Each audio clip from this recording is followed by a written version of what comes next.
کہ جن کو پاک فوج کے کردار کے حوالے سے شبہات اور شکوک جو ہے وہ ذہنوں کے اندر ہے، اس حوالے سے ایک دو معروضات عرض کرنا پیش نظر ہے، اس لیے تاکہ ذہن جو ہے وہ ہمارے صاف ہو جائیں۔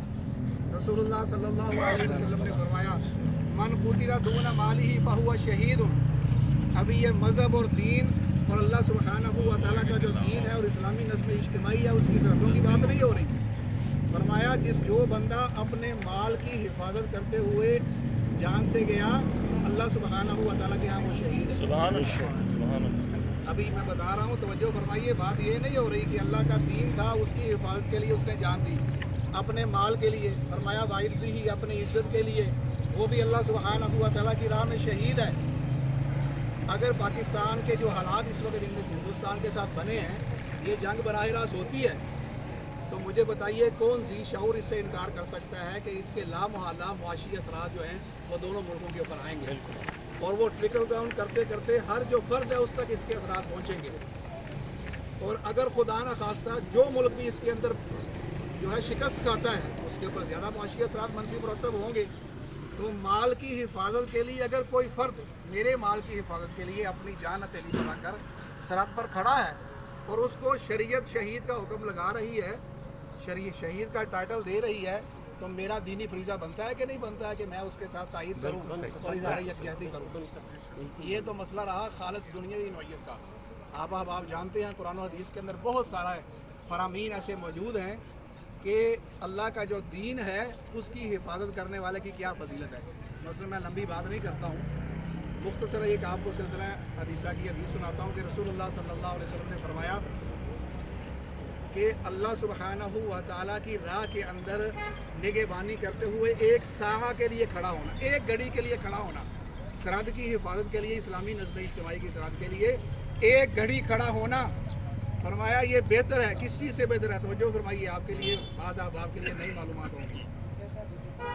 فرمایا حجر اسود کا قربت ہو، حجر اسود کی قربت ہو، اللہ ہم سب کو وہاں لے جائے، حجر اسود کی قربت ہو اور قدر کی رات ہو اور ساری رات کو بندہ وہاں کھڑا ہو کے قیام کرے، اس سے زیادہ بہتر ہے، اس سے زیادہ بہتر ہے۔ اور بہت سی احادیث ہیں، قرآن کریم کی آیات ہیں، سب سے بڑھ کر یہ ہے کہ یہ سنت مصطفیٰ ہے صلی اللہ علیہ وسلم۔ یعنی رسول اللہ صلی اللہ علیہ وآلہ وسلم نے جب جہاد کا حکم دیا تو ایسا نہیں ہے کہ اپنے ماننے والوں کو کہا ہے کہ آپ جہاد کریں، میں پیچھے انتظار کرتا ہوں، یہ محض دعا کرتا ہوں۔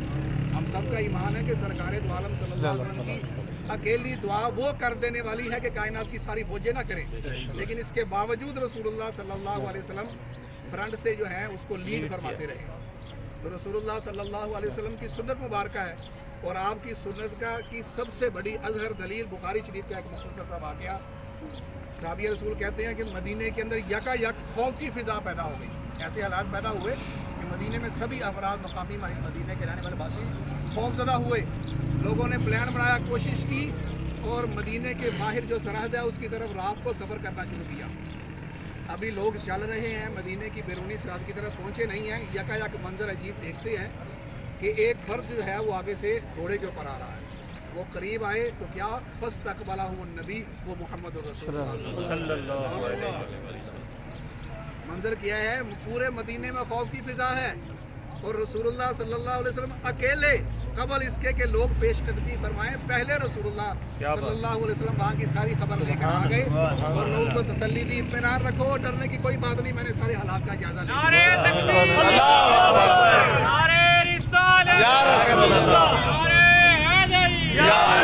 پاکستان کا مطلب کیا؟ پاکستان کا مطلب کیا؟ کشمیر بنے گا پاکستان، پاکستان زندہ باد، پاکستان زندہ باد، پاک فوج زندہ باد۔ اب رسول اللہ صلی اللہ علیہ وسلم لوگوں کو جب یہ تسلی دی تو لامحالہ سبھی کی طرف سے یہ اقدام توقع تھا کہ رسول اللہ صلی اللہ علیہ وسلم کی شجاعت، آپ کی بہادری جو ہے اس کا لوگ اعتراف کریں گے۔ لیکن رسول اللہ صلی اللہ علیہ وسلم نے انکساری کیا فرمائی، فوراً موضوع سخن کو بدلا اور فرمایا یہ طلحہ کا گھوڑا ہے جس کو میں لے کر گیا تھا، یہ تو سمندر کی طرح بھاگتا ہے۔ بار بار اسی کا ذکر فرمائے جا رہے ہیں کہ لوگ جو ہیں شارحین فرماتے ہیں کہ رسول اللہ صلی اللہ علیہ وسلم کی عظمت اور آپ کی شان اس طرح توجہ کرنے کی بجائے موضوع سخن بدلا ہے۔ تو بتانے کا مقصد یہ ہے کہ دین اسلام کے اندر اسلامی سرحدوں کی حفاظت کی بڑی فضیلت آئی ہے۔ شبہات عہد حاضر میں یہ پیدا ہوتے ہیں کہ کیا